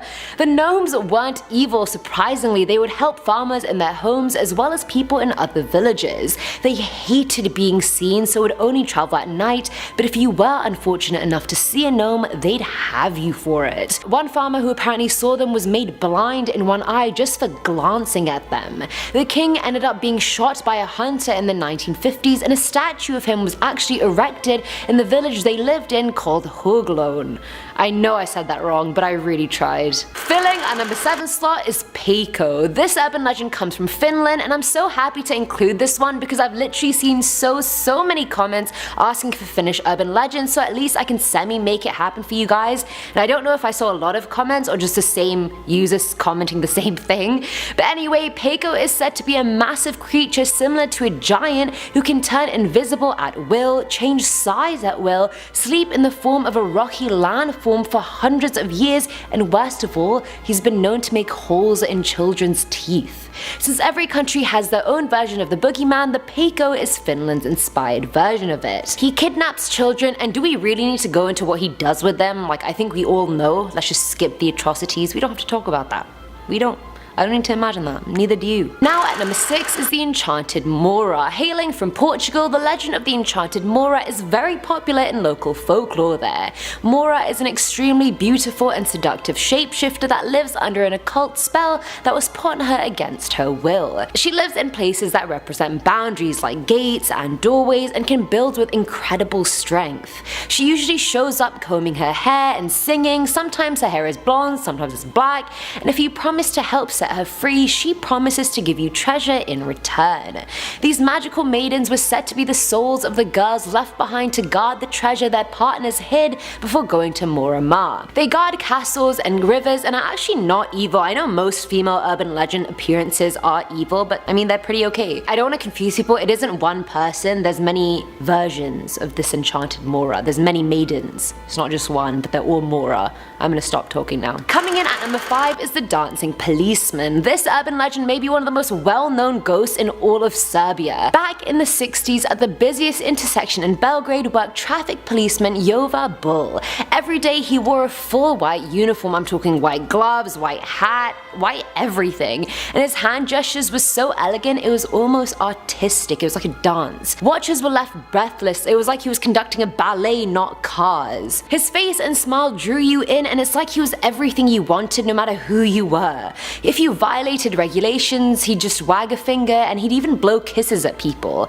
He stole the hearts of so many he started appearing on TV and in the newspaper. The mayor of London even invited him to London after seeing him once, not even meeting him. He was less liked in London since his movements weren't as feminine as his counterparts, and the authorities also hated him. He didn't want to rise up, he just loved his job and wanted to keep at it. Even after being moved to a less busy intersection, he drew people in. In the end, the authorities had had enough of him and made him retire early, and he died as the keeper of a small parking lot.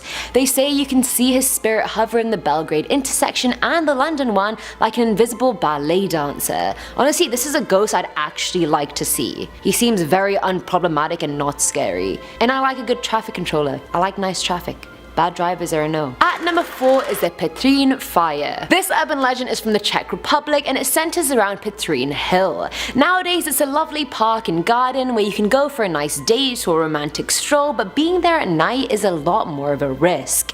Despite its reputation today, there used to be a pagan grove on the hill in the middle of a group of lime trees. In the middle of this grove was a huge sacrificial altar where it said the pagan priests used to burn young virgins for their gods. When Prince Boleslav came to power, he radically went after the pagans, and their altar and grove were both destroyed and a church was built nearby instead. But the pagan faith was more resilient than that. It wasn't just gonna go away because this altar was destroyed. The pagan gods made themselves known on the hill by creating random fires that would magically contain themselves. But they weren't just fires. If people looked inside them, they would see the grimacing faces of all the pagans the prince had killed. And these fires are still happening till this day at night. They happen at random times and can last for around 20 minutes. If any of you subs are from Czech Republic and are watching this, can you let me know if you've seen these fires? I really need to know. Thank you. Filling at number 3 slot is the house on Rataskyvu Street. This one comes from Estonia and follows the story of a house located on Rataskyvu Street. The man who lived there was trash. Honestly, he wasted all of his money and honestly had no future, and on top of that he was heavily in debt. One night he thought enough was enough. Life didn't seem worth living anymore, and so he tried to commit suicide. Just as he was about to do it, a stranger broke into his room asking for one thing. Let the man get married on the top floor of his house, and if he agreed, he would be rich beyond his dreams. But there was one condition: no one could eavesdrop on this wedding. If they did, it would cost the man his money and the eavesdropper their life. And did I mention this stranger was the devil himself? Sorry, I should have included that earlier, but you know, I like the build up. Anyway, the night of the wedding, the guests arrived, but you couldn't see them. You could hear them, but they were invisible, enjoying the festivities somewhere in the ether. The lights were on, the music was playing, the house was shaking like the weight of the guests was overloading it. As it became 1 AM, everything stopped. Everything was silent. The man was expecting his fortune, but as he was making his way upstairs, his butler got sick and died.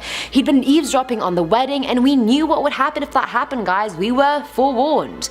That room of the house that he died in is said to be walled up now, and the window facing the street is also boarded up. Never make a deal with the devil, people. It literally never ends well. Ever. Did I mention ever? Because it doesn't. How many videos of this do I have to make? No deal with the devil. Thank you. Now at number 2 is the pastor's wife. This legend is pretty tragic, I'm not gonna lie, and it hails all the way from Denmark. Way back when, a woman married a pastor, but she was hiding a massive secret. Under no circumstances ever did she ever want kids, so much so, she found a witch who told her she was gonna have 7 kids in the future. The witch gave her 7 stones to throw into a well, and that would prevent all the pregnancies. She did it and resumed normal life. Her and the pastor went for a walk one night, and he realized his wife didn't have a shadow. Everyone has a shadow, why the hell doesn't she?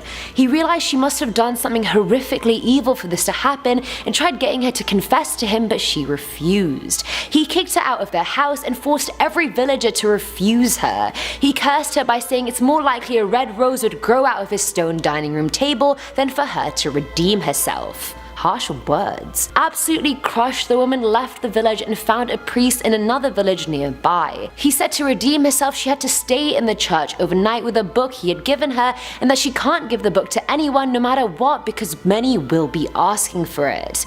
And he was right. That night she was haunted and spat on by all the kids she would have had. They verbally abused her for being so selfish, but she got through it and the next day she was redeemed.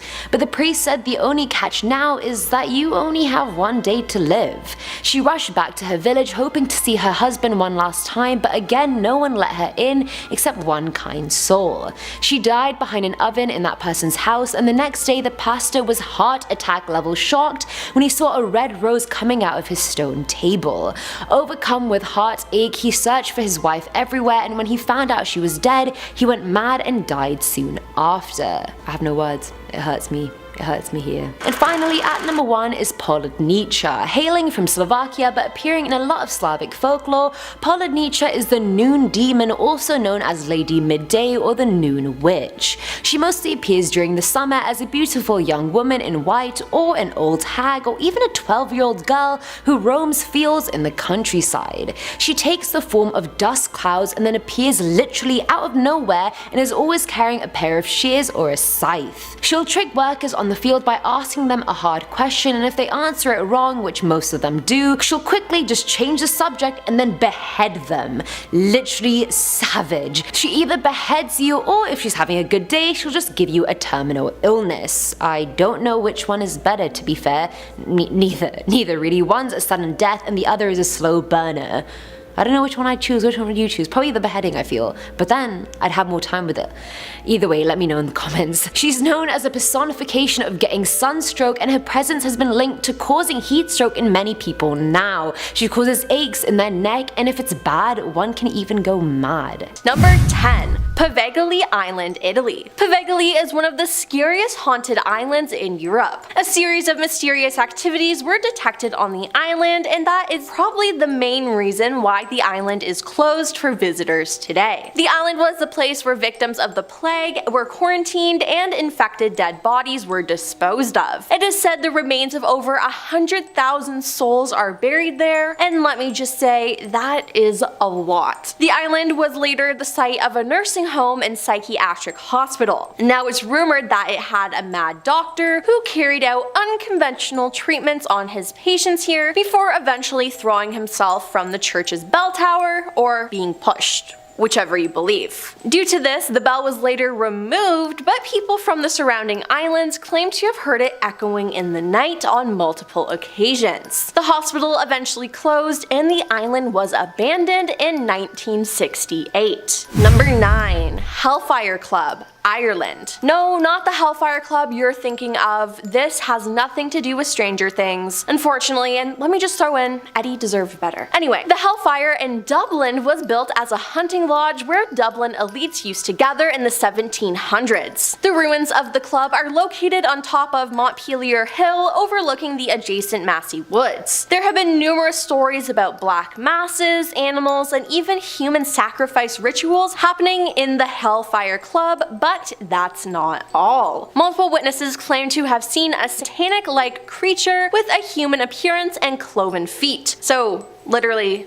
The devil. You mean the devil. Another common visitor is the ghost of a young lady who is believed to have been burned inside a barrel and rolled down the hill. Number 8. Pripyat, Ukraine. Pripyat is a small town in northern Ukraine that was the closest town to the notorious Chernobyl power plant. Once upon a time, Pripyat was a nice little town that was home to 50,000 people. However, after the Chernobyl disaster, everything changed. Needless to say, no one lives here today, and it's dangerous to visit even after all these years after the explosion. Now, there are many ghost stories surrounding Pripyat. One story is that one of the nuclear physicists was measuring the radiation readings when he heard someone screaming inside the plant. This event happened in 1997, 11 years after the explosion. He asked the employees about it, and they told him that he was the first one to enter the control room in 11 years, and that the only way to get in was through a thick metal door. Now, even if someone did come inside, they would inevitably trigger an alarm that goes off. Even more interestingly, later that evening, the employees saw a floodlight turning on in the installation room. They thought there may have been a power surge, but seconds later, the lights were turned off. Spooky.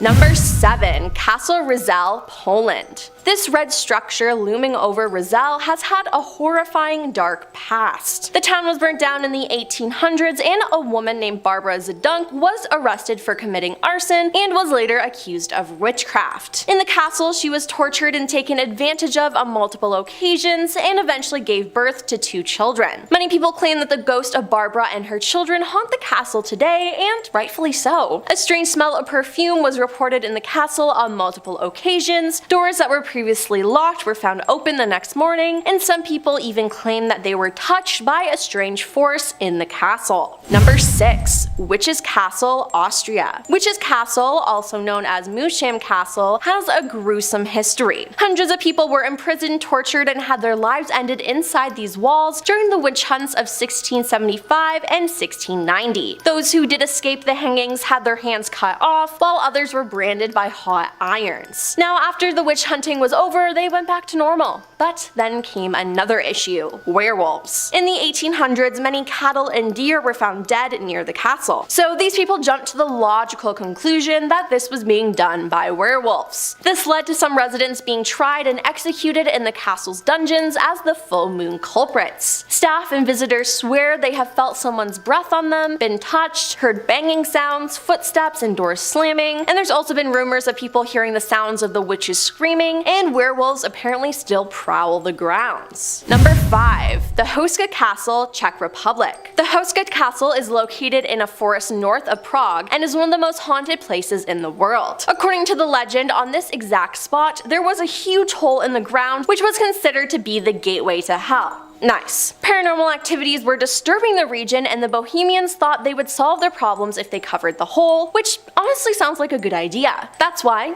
they built the castle. Now, no one actually wanted to build this castle and get close to this portal, so they used prisoners to help. Hundreds of prisoners were forced to go into the pit to build the foundation for the castle. However, when they were taken out of the hole, they looked like old men. Later on, this castle was the center of a German occult dabbling during World War II, and multiple dead bodies of German soldiers were found on the site. Witnesses reported several different forms of paranormal activities, and some even claimed that the site contains the remains of a demonic beast who escaped the pit. Yeah. No thank you. I'm good. Number 4. Dracula's Castle in Bran, Romania. Bran Castle is a castle in Romania that is a national monument and landmark in Transylvania. It's commonly known outside Transylvania as Dracula's Castle because it's the only castle in all of Transylvania that actually fits Bram Stoker's description of Dracula's castle, even though he never visited Romania. Many historians agree that Vlad III, Dracula, never set foot in Castle Bran, which was neither a friendly place for him to visit nor under his rule. Nonetheless, the castle is still creepy. The castle has 57 rooms and, of course, a secret passage. While being beautiful during the day, the castle takes on a whole other look at night. In the villages near Bran, there is a belief of the existence of evil spirits called ghosts or stigoi. Until half a century ago, it was believed that there existed certain living people who were leading normal life during the day, but during their sleep at midnight, their souls left their bodies and haunted the village, tormenting people in their sleep. So yeah, I'd stay away from this castle at midnight. Number 3. The Edinburgh Vaults, Scotland. The Edinburgh Vaults are a series of chambers formed in the 19 arches of the South Bridge in Edinburgh. They were a part of the South Bridge Act 1785 and was completed in 1788. For around 30 years, the vaults were used to house taverns, workshops for cobblers and other tradesmen, as well as storage space for said merchants. In later years, the vaults were a hotspot for the homeless and for criminal activity such as illegal gambling taverns, illegal whiskey distillery, and body snatchers stored corpses there overnight. In the late 19th century, the vaults were closed off, but opened again in 1988 when a local man crawled through a narrow passageway in one of his buildings and rediscovered the rooms underneath the bridge. Witnesses claim they can feel cold gusts of air, to hear voices, and see and sense an intangible presence. Now, some ghosts are bolder there, like Jack, who grabs visitors' hands in the wine vault. Another, more menacing presence is known as Mr. Boots, an unkept man so named for his tall boots. Now, Mr. Boots lurks in the back section of the vault and has been known to push and throw rocks at visitors. Some have claimed to hear his footsteps on the cobbles and his echoing voice cursing throughout the chambers. Number 2. The Old Vicarage, Sweden. Borgvattna is a small village in northern Sweden. It only has 50 residents, a church, and a vicarage. That old vicarage is extremely haunted, perhaps the most haunted place in Sweden. In 1930, the owner saw a lady dressed in grey at the house. She was walking slowly towards him through the big hall, but decided to take a turn into the expedition room, the office where the vicars used to work. He wanted to talk to her, ask her what she was doing inside his house, but when he got to the expedition room, there was no one there. A couple moved in 1936 and they heard footsteps walking through the house and doors were opening and closing as if someone was moving from one room to another. When they wanted to welcome the visitor, they saw nobody. The wife was home alone one day when she heard music coming from there behind a closed door. She opened the kitchen door and the music suddenly stopped. The same thing happened later when her husband was back home. Then in 1945, another man moved in and he brought a rocking chair. One night when he read a book in it, he was pushed off the chair so violently that he fell to the ground. When he tried again, it was as if he was blocked from it and he fell again. Then the rocking chair also started moving on its own. Now, each room has its own little story, with guests reporting seeing shadows, hearing furniture move, and much, much more. And coming in at number 1 is Dragslone Castle, Denmark. This 13th century castle was built by former Bishop of Roskilde and has been leveled by invading Swedish armies and rebuilt several times. During the Reformation, the castle was seized by the Danish king, who laid claim to all church properties. The bishop was imprisoned in the castle and left to die. Guests claimed to hear moaning and wailing in the area of the castle's prison cells. Another lingering prisoner still haunts the grounds, the Earl of Bothwell, husband of Queen Mary of Scots. He was captured in Norway, imprisoned, and tortured to death in the castle. It's said that his spirit appears in the courtyard riding a horse-drawn carriage. 2 female ghosts also haunt the castle, a lady in white and a lady in grey. The first is the ghost of a nobleman's daughter who fell in love with a castle worker. Her father forbade the relationship and ended her life for not obeying his demands. He chained her to a post in the castle cellar and built a brick wall around her. A skeleton was found when the castle was modernized, lending truth to the legend. The second ghost is an old woman who died after castle doctors removed an infected tooth. While it relieved her pain, the extraction was infected, causing her death. And we're kicking off this list with the Scandinavian Ganganger, that's a hard word to say.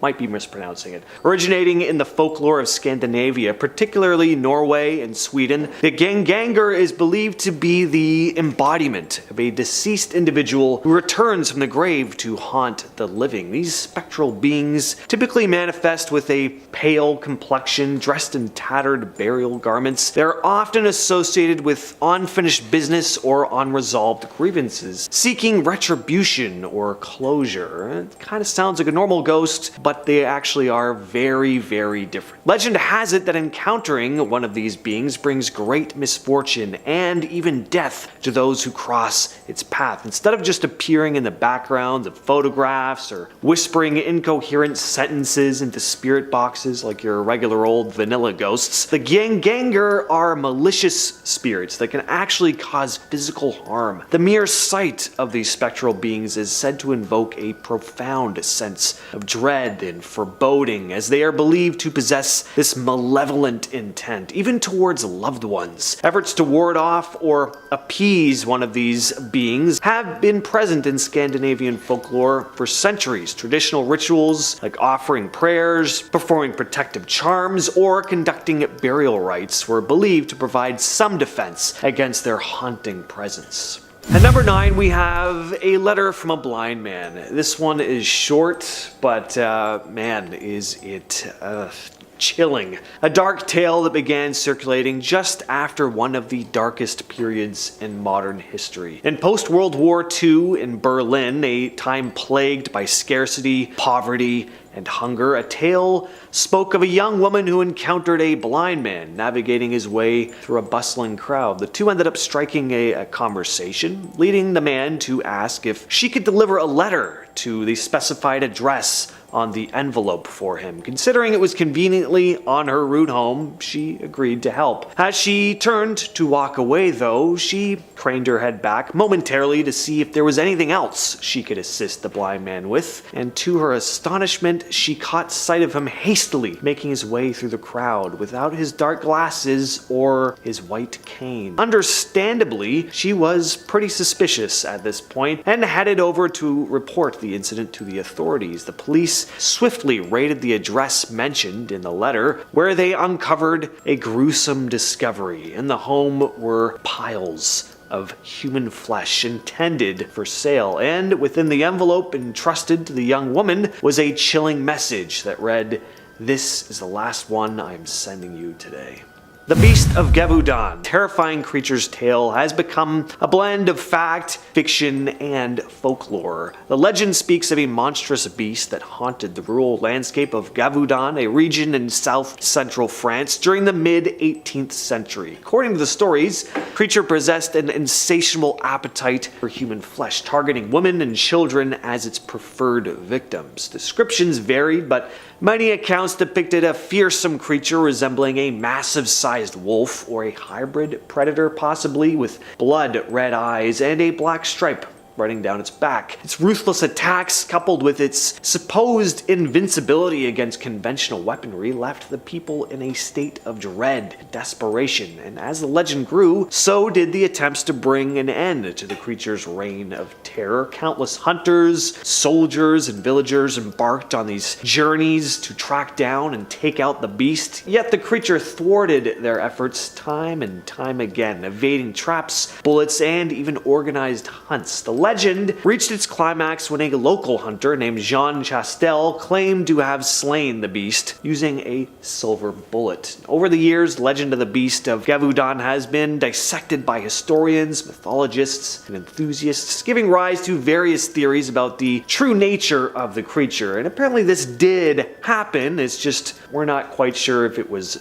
some sort of paranormal creature, like a werewolf, or if it was just a particularly large rogue wolf. Number 7, The Well to Hell. The Well to Hell urban legend was spread through whispers, emails, and internet forums. According to the legend, in 1989, a team of Russian scientists drilled a hole deep in an unknown location in Siberia, and as they delved deeper into the Earth's crust, they allegedly pierced a barrier that unleashed unimaginable horrors. The story goes that as the drill reached an astonishing depth, the temperature spiked dramatically and strange sounds began emanating from the hole. The team lowered a heat-tolerant microphone down into the hole, and disturbingly, the team claimed to have detected agonizing screams of tormented souls and eerie demonic voices rising from the depths. Terrified, they quickly withdrew the drill, fearing that they had inadvertently opened a gateway to hell itself. There is an audio recording of this supposed hellish audio, and spoiler alert, it's been ruled as a hoax. However, it is pretty unsettling to listen to. I remember hearing this years and years ago when I was a kid, and it kind of freaked me out. Next on the list we have The Faceless Woman. This story takes place in the London Underground at Beacon Tree Station. The story goes that a station supervisor was working the late shift, minding his own business, when the door to his office started to shake. First he just brushed it off, thinking it was just the rumble of passing trains on other lines, but when the door didn't stop rattling, even into the wee hours of the morning when no more trains were running, the worker decided probably time to leave. He headed up to the upper office where his coworker was stationed, and as he was making his way up the staircase, he just couldn't shake the feeling that something was off. Someone was trailing behind him. He turned around and was greeted by a disturbing sight. A woman stood below him with long blonde hair and without a face, standing just a few feet away. He suddenly dashed up the stairs in a panic before finally finding safety in the top office. Once there, colleague could see the fear in his face before asking him, "Did you see a woman with long blonde hair and no face?"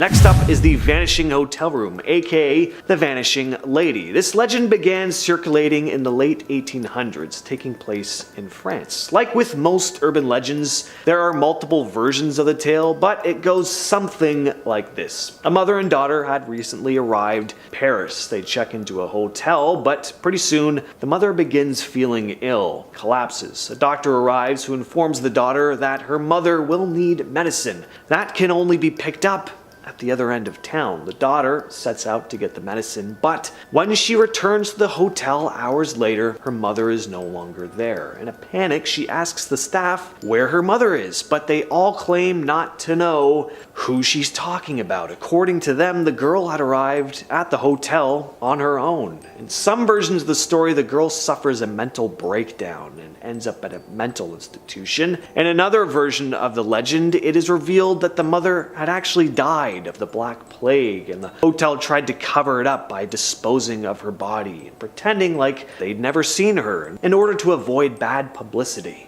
At number 4, we have the Russian sleep experiment. This story began circulating online, and according to the chilling tale, in 1947, Soviet researchers conducted a classified experiment in which 5 subjects were kept awake for an extended period of time. The goal was to test the effects of sleep deprivation on human physiology and their mental state. Days turned into weeks, however. The subjects began to exhibit disturbing behavior. They became increasingly paranoid and delusional, plagued by hallucinations and exhibiting signs of extreme psychological distress. Desperate attempts to stay awake led to self-mutilation as they tore into their own flesh, driven to madness by their sleep-deprived states. The most horrifying twist in the legend comes when the researchers decided to release a gas into the chamber in order to induce sleep. However, instead of providing relief, the gas triggered a nightmarish frenzy of violence. The researchers entered the room only to find one man still standing. The bodies of the other 4 men, or at least what remained of them, lay strewn about the room. Next, we have another urban legend from the London Underground, the Crying Girl of King's Cross Station. In 1987, deep underground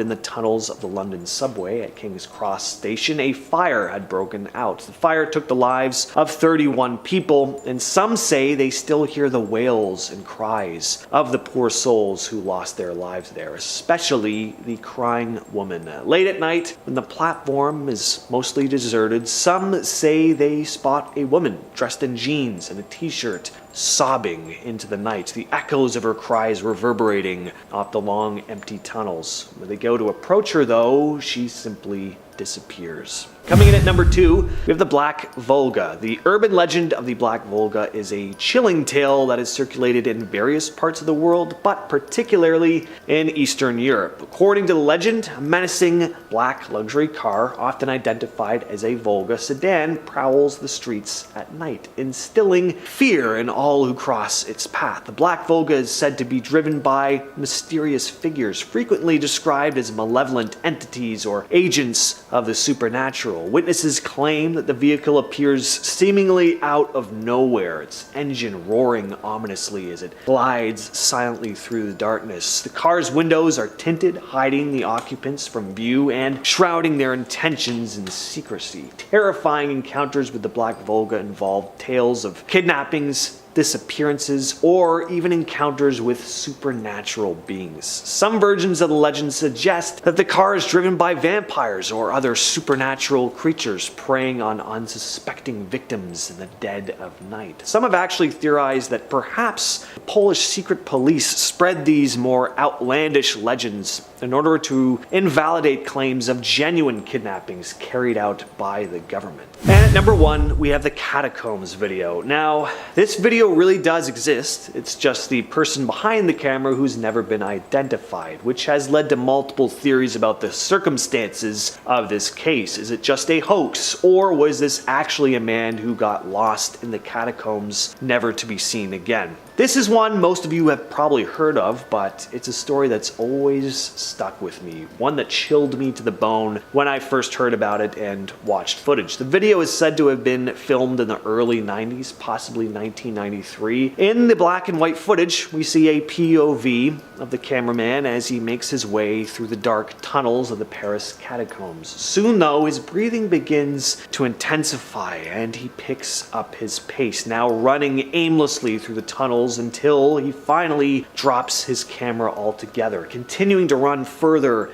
into the darkness, the camera continues to record until the battery dies. The camera was found later on, and searches were made for this mysterious man, but no body was ever discovered.